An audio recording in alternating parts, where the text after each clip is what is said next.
Today, I'm going to show you some basic wear and care instructions for your child's helmet. When putting on the helmet, ensure your child is securely seated with their head upright. Place your hands on the outside of the helmet with either thumbs, index, or middle fingers in the seam. Open the helmet wide and scoop the back of the helmet all the way down the child's head to the base of the neck. Ensure the front edge of the helmet is above the eyebrows and the ears are located within the ear reliefs. The helmet may touch either ear but should not leave any marks.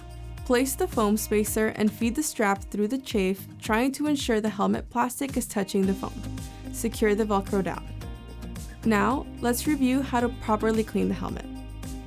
First, use rubbing alcohol to disinfect the inside of the helmet. Pour rubbing alcohol onto a washcloth and scrub out the inside of the helmet.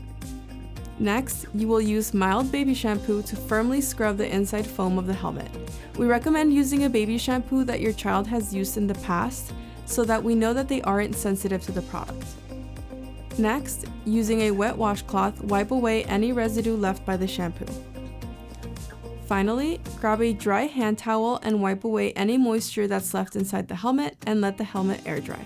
This can take up to 30 minutes. Never submerge the helmet underwater when cleaning because the foam can absorb the water and take a very long time to dry. Also, never use heat such as a blow dryer to dry the inside of the helmet as this could potentially melt the foam. Finally, make sure that your child's head and hair and the helmet are completely dry before putting the helmet back onto the child. It is very important to clean the helmet well every day to prevent any infection or skin irritation. It is not uncommon for children to sweat profusely the first 2 weeks of helmet treatment. Babies sweat through their heads, and it can take several weeks for them to acclimate to the new helmet. In some instances, your child may develop a heat rash, especially during the first few weeks of treatment. This is a common occurrence, and your clinician can provide guidance if needed. To help keep your baby cool, dress them in lighter weight clothing, and on especially warm days, leave the fan or the AC running in the nursery to prevent overheating. Do not leave the helmet in a hot car. If you are going to be outside on extremely warm days, feel free to remove the helmet for a short break. If your baby has a fever, we recommend removing the helmet and leaving it off until the fever has been gone for 24 hours. Redness is normal as long as it goes away during the first 60 minutes after removing the helmet. If the redness begins to subside but does not completely resolve, apply a light layer of petroleum jelly or ointment to the affected area and continue the helmet use. If the redness is excessive or you notice broken skin, remove the helmet and discontinue use and reach out to our office to schedule a follow-up visit. If possible, please send a photo to your clinician via MyChart. Some people find it useful to use baby strength tea tree oil shampoo or a sensitive skin baby shampoo to reduce scalp irritation. The goal is for your baby to wear the helmet for 23 hours a day during treatment. Over the first few days, you'll gradually increase the wear time. Now, we will discuss the schedule for the next 5 days. This information will also be printed in your after-visit summary.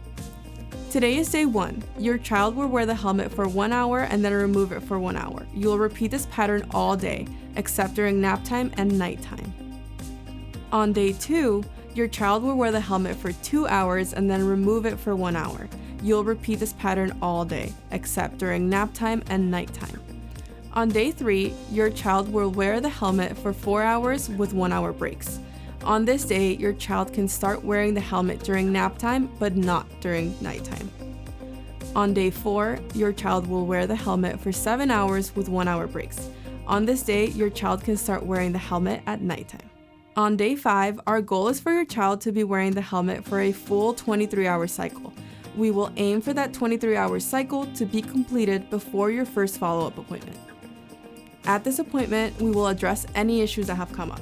The exception to the 23-hour cycle is if your child had any major issues with skin irritation or excessive redness. Minor concerns such as tipping and rotating will be addressed at the visit and should not limit your wean-in schedule. For any helmet-related questions, please feel free to reach out to your orthotist via MyChart.